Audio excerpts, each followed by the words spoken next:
बता रहा हूँ कि कुचालकों के अंदर, ठीक है, कुचालकों के अंदर जो संयोजिक आपकी जो चालन कक्षा है उसमें इलेक्ट्रॉन कितने होते हैं, 0 होते हैं। इस वजह से वो विद्युत धारा का प्रवाह नहीं कर पाते। इसी प्रकार चालकों के अंदर संयोजिक कक्षा से इलेक्ट्रॉन कहाँ चले जाते हैं, चालन कक्षा में चले जाते हैं। और ये चालन कक्षा और संयोजिक कक्षा के बारे में अपन डीपली स्टडी करेंगे चैप्टर नंबर 16 के अंदर। अर्धचालकों के बारे में बात करेंगे। पदार्थ के अभी आप 2 प्रकार के जानते हो, कौन कौन से, चालक और कुचालक। चैप्टर 16 में तीसरे प्रकार के पदार्थ की बात करेंगे, अर्धचालक होता है। वो क्या होता है, कैसे कुछ वेरी करता है, कैसे डिपेंड करता है, बाद में बात करेंगे उसके बारे में, ठीक है बेटा। तो कुचालकों के अंदर इलेक्ट्रॉन कितने होते हैं, चालन कक्षा में 0 होते हैं। इस वजह से वो पदार्थ विद्युत धारा का चालन नहीं करते। इसी प्रकार चालकों के अंदर संयोजिक कक्षा से इलेक्ट्रॉन कहाँ चले जाएंगे, चालन कक्षा में चले जाएंगे और वो पदार्थ क्या करेंगे, विद्युत धारा का चालन करेंगे। यहाँ तक तो ठीक था। तो इन्हीं इलेक्ट्रॉनों को अपन क्या बोलते हैं बेटा, मुक्त इलेक्ट्रॉन बोलते हैं। इन इलेक्ट्रॉनों को अपन क्या बोलते हैं, मुक्त इलेक्ट्रॉन बोलते हैं। तो मेरे ख्याल से ये आपके कंसेप्ट क्लियर हो गया होगा कि बंद इलेक्ट्रॉन किसे बोलते हैं और मुक्त इलेक्ट्रॉन किसे बोलते हैं, ठीक है बेटा। अब ये मुक्त इलेक्ट्रॉन और बंद इलेक्ट्रॉन तो हो गया। अब ये माइंड में क्वेश्चन उठा होगा कि सर यदि वो आपके जो चालक पदार्थ है उसके अंदर कौन से इलेक्ट्रॉन होते हैं, मुक्त इलेक्ट्रॉन होते हैं। सही बात है। और आप ये भी जानते हो कि चालकों के अंदर मुक्त इलेक्ट्रॉन नियमित रूप से गति करते रहते हैं यहां से वहां। तो जब अपन किसी भी चालक पदार्थ को, मान के चलो कि मेरे पास एक एल्यूमिनियम की रोड है, तो जब तक इसको मैंने किसी बैटरी से या इलेक्ट्रिक सर्किट से कनेक्ट नहीं किया तो इसमें करंट का फ्लो नहीं होगा। इसको आप टच कर सकते हो, इसको करंट नहीं लगेगा। क्यों नहीं लगता भाई, दूसरी बात इसमें इलेक्ट्रॉन है, मुक्त इलेक्ट्रॉन है, गति करते हो। और आप क्या बोलते हो कि आवेश प्रवाह की दर क्या कहलाती है, धारा कहलाती है। यानी आवेश यदि गति करेंगे, आवेश यदि फ्लो करेंगे तो वो उसमें क्या प्रवाहित हो जाएगी, धारा प्रवाहित हो जाएगी। चालक भी है, इलेक्ट्रॉन फ्लो भी कर रहे हैं तो करंट करने लग रहा, धारा प्रवाहित क्यों नहीं हो रही, मुक्त इलेक्ट्रॉन तो है इसमें। तो इसका क्वेश्चन बेटा ये है कि चालकों के अंदर जब तक आप उसके ऊपर विद्युत धारा प्रवाहित नहीं करोगे, दैट एंगल, हालांकि मैं बना रखा डायग्राम बाद बताएंगे आपको। मान के चलो कि आपके पास एक वायर है, वायर का काट बेलनाकार होता है ना, इस तरह से। इसमें बहुत सारे मुक्त इलेक्ट्रॉन चालक पदार्थ है, ये इलेक्ट्रॉन है बहुत सारे। जब तक इस चालक पदार्थ को आप इससे देखो, ये कुंजी है, लेकिन इसको मैंने बैटरी से कनेक्ट नहीं किया। जब तक इस पदार्थ को, इस चालक पदार्थ को आप बैटरी से कनेक्ट नहीं करोगे, बैटरी से नहीं जोड़ोगे, तो इलेक्ट्रॉन तो मुक्त इलेक्ट्रॉन है। लेकिन कोई इलेक्ट्रॉन इधर जाएगा, कोई इलेक्ट्रॉन इधर जाएगा, कोई इलेक्ट्रॉन इस ओर जाएगा, कोई इलेक्ट्रॉन इस ओर जाएगा, कोई इलेक्ट्रॉन इस ओर जाएगा। नहीं, इसकी गति जो होगी ना, उन इलेक्ट्रॉनों की गति दिशा क्या नहीं होगी, निश्चित दिशा नहीं होगी। कोई इलेक्ट्रॉन इधर दौड़ रहा है, कोई इलेक्ट्रॉन इधर दौड़ रहा है। ये आप ऐसे एज्यूम कर सकते हो कि घरों के अंदर आप क्या देखते हो कि धूप की रोशनी आ रही है, धूप आ रही कमरे के अंदर से, और धूप के अंदर आप बहुत सारे पार्टिकल देखते हो, इधर से उधर उड़ते हुए देखते हो ना। ये बिल्कुल वैसे ही गति करते हैं। और उस गति को कौन सी गति बोलते हैं, यादृच्छिक गति बोलते हैं। कैसे गति बोलते हैं बेटा, यादृच्छिक गति बोलते हैं। या फिर इंग्लिश में बात की तो जिग जैक मोशन। कौन सी मोशन, जिग जैक मोशन करते हैं। यानी कि जो मुक्त इलेक्ट्रॉन होते हैं, जब तक आप उस चालक पदार्थ को बैटरी से कनेक्ट नहीं करोगे, या ये बोल दो इन इलेक्ट्रॉनों के ऊपर आप विभवांतर आरोपित नहीं करोगे, तब तक इन इलेक्ट्रॉनों की गति कैसी गति होगी, यादृच्छिक गति होगी। ये बिल्कुल वैसे ही गति है कि गैस के अंदर जो उसके अणु गति करते हैं ना। अब वायुमंडल है, इसमें बहुत सारी गैसें, आप धूप के अंदर कण देख पाते हो, नॉर्मल आप देख नहीं पाते हो। तो जिस प्रकार वो इलेक्ट्रॉन इधर से, जिस प्रकार वो गैस के अंदर अणु इधर से उधर गति करते रहते हैं, वैसे क्या होते हैं चालक पदार्थों के अंदर मुक्त इलेक्ट्रॉन गति करते रहते हैं। कैसे गति करते रहते हैं, जब तक इनके ऊपर आप विभवांतर आरोपित नहीं करोगे, या फिर मैं बोल दूं इसका बैटरी से कनेक्ट नहीं करोगे, तब तक इसकी गति होगी। यदि ऐसा है तो बेटा जो कोई इलेक्ट्रॉन इधर जा रहे हैं, कोई इलेक्ट्रॉन इधर जा रहे हैं, कोई इलेक्ट्रॉन इधर जा रहे हैं, यदि मैं आपको ये बोलूं कि बताओ बेटा इनका परिणामी वेग कितना आएगा, तो किसी निश्चित दिशा में इनका परिणामी वेग कितना होता है, 0 होता है। क्यों, कोई दिशा निश्चित नहीं है, कोई इधर दौड़ रहा है, कोई इधर दौड़ रहा है, सब कुछ ऐड करोगे, मान लो इधर जा रहा है उसको प्लस लोगे, इधर इसको माइनस लोगे, इधर जा रहा प्लस लोगे, इधर माइनस ले रहे हैं, टोटल कितना हो जाएगा, 0 हो जाएगा। तो औसत वेग बोल दो, वो कितना आएगा बेटा आपका, 0 आएगा। ये जब मुक्त इलेक्ट्रॉन यादृच्छिक गति करते हैं तो उनका परिणामी औसत वेग कितना आता है, 0 आता है। ये 0 आ रहा है तो उस पदार्थ के अंदर विद्युत धारा का प्रवाह नहीं होगा। बात क्लियर हुई मेरी बेटे आपको। चलो देखो आगे। तो ये आपको मैंने समझा दिया कि बंद इलेक्ट्रॉन क्या होते हैं और मुक्त इलेक्ट्रॉन क्या होते हैं। इसी प्रकार यदि आप इन इलेक्ट्रॉनों को इन इलेक्ट्रॉनों के ऊपर क्या आरोपित कर दो, विभवांतर आरोपित बोल। विभवांतर क्या होता है बेटा, विभव का अंतर। विभव का अंतर क्या कहलाता है, विभवांतर कहलाता है। एक तरफ प्लस है, एक तरफ माइनस है, यानी एक पे उच्च विभव एक पे निम्न विभव, तो दोनों में विभव का अंतर हो गया ना, नहीं हो गया। ये विभव का अंतर क्या कहलाता है, विभवांतर। ये विभवांतर कैसे बनता है, बैटरी से कनेक्ट कर दो ना, आप इसको क्या दिक्कत। देखो बेटा, ऐसा करने से क्या डिफरेंस आएगा देखते हैं अपने पदार्थों के अंदर, ठीक है।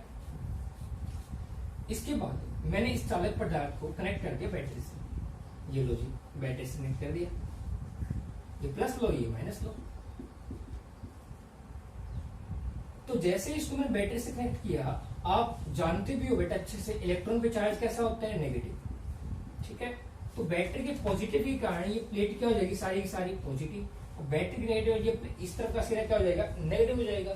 तो जो इलेक्ट्रॉन होंगे वो गति किधर करेंगे, बैटरी को गति करेंगे, सॉरी धनात्मक सिरे की ओर गति करेंगे। ये सारे के सारे इलेक्ट्रॉन जो है वो बैटरी के प्लस की ओर गति करने वाले हैं।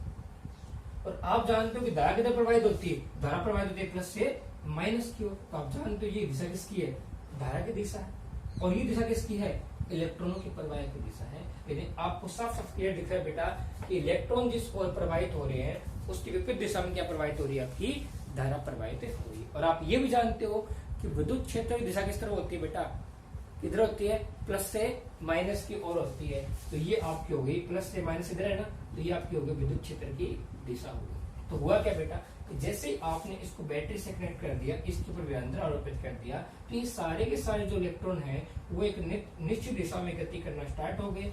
और इस बार एक निश्चित दिशा में इन इलेक्ट्रॉनों का औसत वेग शून्य नहीं होगा, कुछ ना कुछ वेग आएगा। और यदि इनका औसत वेग शून्य नहीं आया तो उस परिपथ में धारा प्रवाहित हो रही है।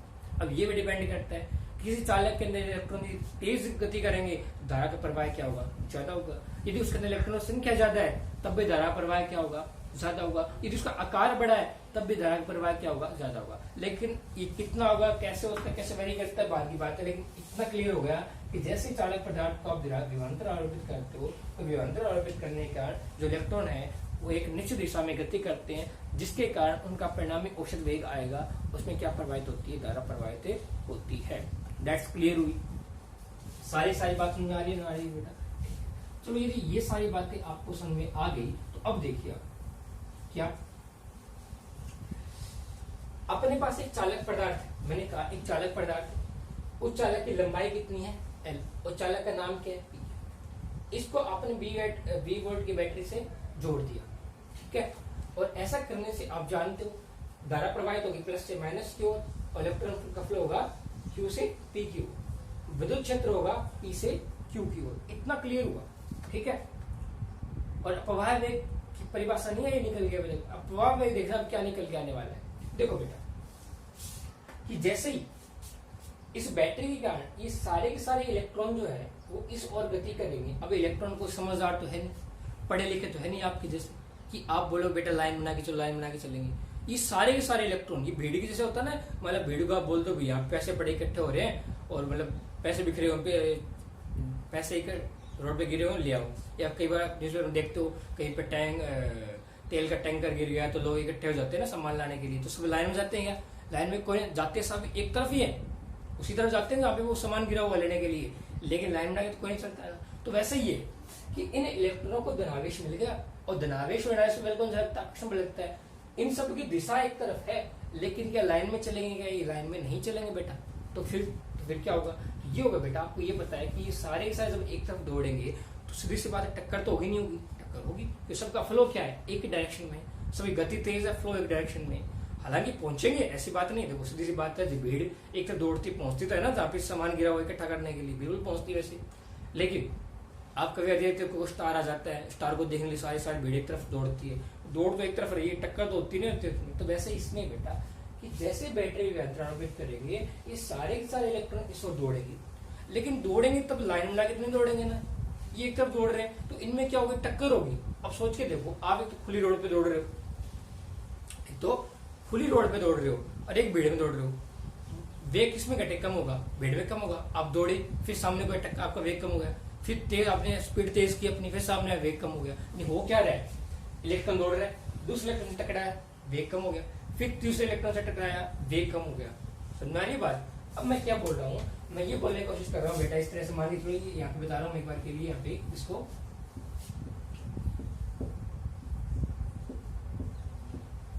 ये इलेक्ट्रॉन सारे इधर मूव कर रहे हैं ना। मान के चलो कि ये इलेक्ट्रॉन इससे ये इलेक्ट्रॉन इससे टकरा गया, दौड़ा इससे टकराया, इसका वेग कम हो गया, एक टक्कर होगी नहीं होगी, एक टक्कर होगी भी, फिर इसका वेग वापस बढ़ गया, इससे टक्कर हो गई ना इसकी, अब आगे गया कोई और इलेक्ट्रॉन मिल गया, मान लिया इलेक्ट्रॉन बैठा इससे टकराया, दो टक्कर हो गई, यानी एक के बाद कितनी हो गई, लगातार दो टक्कर हो चुकी।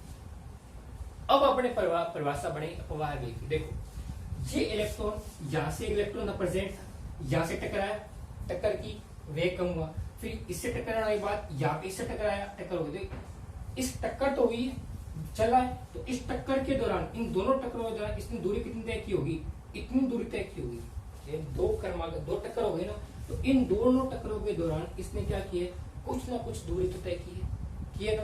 तो इन दो क्रमागत टक्कर, दो क्रमागत होने से बेटा एक के बाद एक, क्या बोलोगे आप, दो क्रमागत टक्करों के मध्य, दो क्रमागत टक्करों के मध्य, टक्करों के मध्य चली गई औसत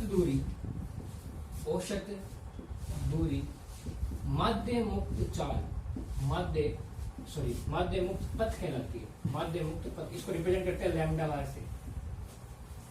वापस ले लेना कि किसी इलेक्ट्रॉन की दो इलेक्ट्रॉन से टक्कर होने के बाद दो क्रमागत टक्करों के मध्य जो दूरी तय करता है, वो जो दूरी चलता है, उस दूरी को अपन क्या बोलते हैं, माध्य मुक्त पथ बोलते हैं। क्या बोलते हैं बेटा, माध्य मुक्त पथ, और रिप्रेजेंट किससे करते हो आप, लैम्डा बार से। इंपॉर्टेंट। अब आती है अपवाह वेग की परिभाषा।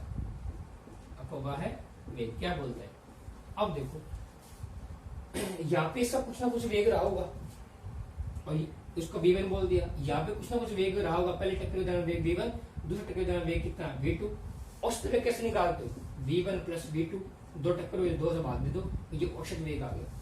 तो दो क्रमागत टक्करों के मध्य चली गई इलेक्ट्रॉनों के जो औसत वेग है, उस औसत वेग को अपन क्या बोलते हैं, प्रवाह वेग। क्या बोले, दो क्रमागत किसके, दो इलेक्ट्रॉनों के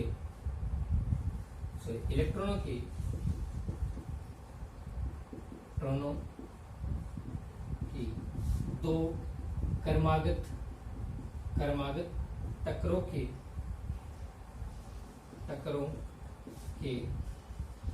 दौरान चली गई औसत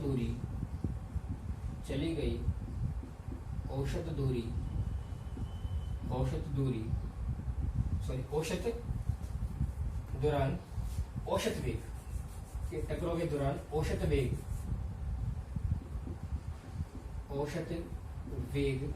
अपवाह वेग कहलाता है। अपवाह वेग कहलाता है। इलेक्ट्रॉनों की दो क्रमागत टक्करों के दौरान औसत वेग जो होगा उसी को अपन क्या बोलते हैं, अपवाह वेग को रिप्रेजेंट किससे करते हैं बेटा, वीडी बार से इसको रिप्रेजेंट करते हैं, वीडी से रिप्रेजेंट करते हैं। डी क्यों लगाया, तो अपवाह वेग उसमें क्या बोलते हैं, ड्रिफ्ट वेलोसिटी बोलते हैं। क्या बोलते हैं, ड्रिफ्ट वेलोसिटी बोलते हैं। इसलिए मैंने जो किससे लगाया, इससे लगाया। तो आई थिंक आप सबको क्लियर हो गया होगा कि इलेक्ट्रॉनों की दो क्रमागत टक्करों के दौरान जो औसत वेग होता है उसे अपन क्या बोलते हैं, अपवाह वेग बोलते हैं। और दो क्रमागत टक्करों के मध्य चली गई औसत दूरी, इसे अपन औसत दूरी अपन क्या बोलते हैं, माध्य मुक्त पथ बोलते हैं। देखिए कमेंट